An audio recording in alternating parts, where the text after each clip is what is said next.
In order for you to become an engaging speaker, please avoid pure download. Tip number 5, always execute a two-way session.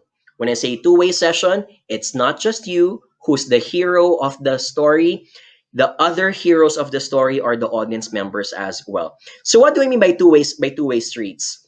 Whenever we do sessions online, it's either A, we get feedback by asking them questions or giving them quizzes, or number 2, we manage their attention without talking to them.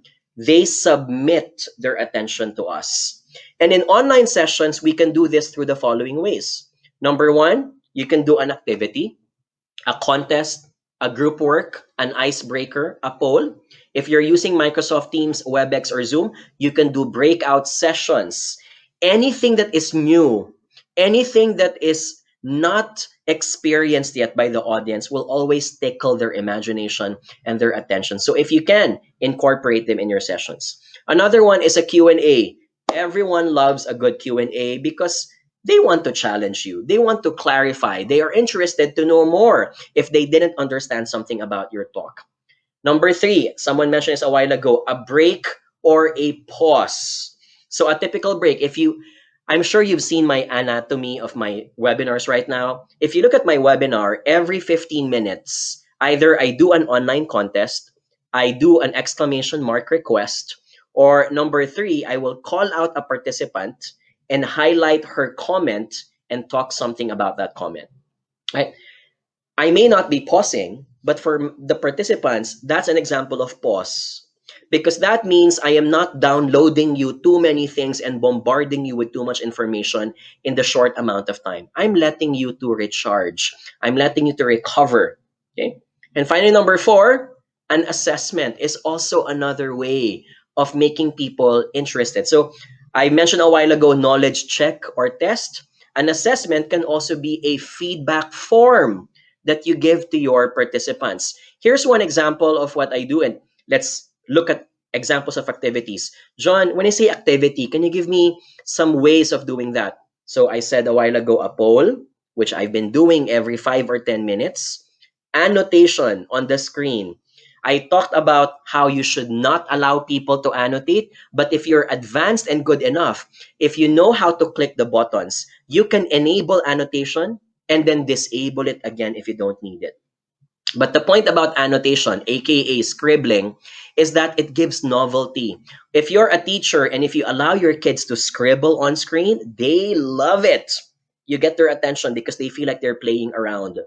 Another example of annotation is instead of people asking them a poll and making them type their answers, you ask them to encircle a portion of the screen. That's also novel. That's also more exciting than your boring type your answer in the chat box, right? I'm using Facebook Live, so unfortunately, I cannot ask you to annotate, but you can do annotations on WebEx, Microsoft Teams, and also Zoom. Third one is a breakout. Okay, so can I get the letter B if you have already experienced a breakout session in your Zoom or Microsoft Teams or WebEx meetings? Okay. If you are a trainer or a teacher, this is non-negotiable. You need to know how to execute a breakout session also. And then number 4, participant does a live call. Here's what I do.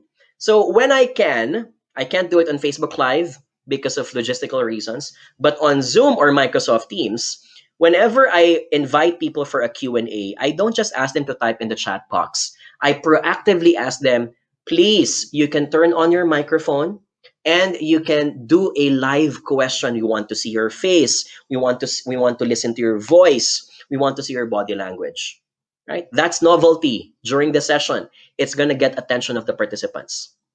And number 5, no-brainer. I do this a lot. You enjoy it a lot in my sessions also, an online contest. Can I get an exclamation mark if you agree that my webinars will relatively be more boring if it weren't for the online contests? Do you agree? Right? I'm sure you agree. I think our webinars every Tuesday and Thursday or Friday are more exciting because we give away prizes, something that people look forward to. Yes? Okay. Coolness. All right. So here's one more example. So here's a sample screenshot of a feedback form, because asking for feedback is also a way of interaction. So what do you do after your webinar, after your training session? You show a QR code, you show the link, and then you tell your feedback also matters to us. Please scan the QR code to evaluate how you find the speaker, how you find the session.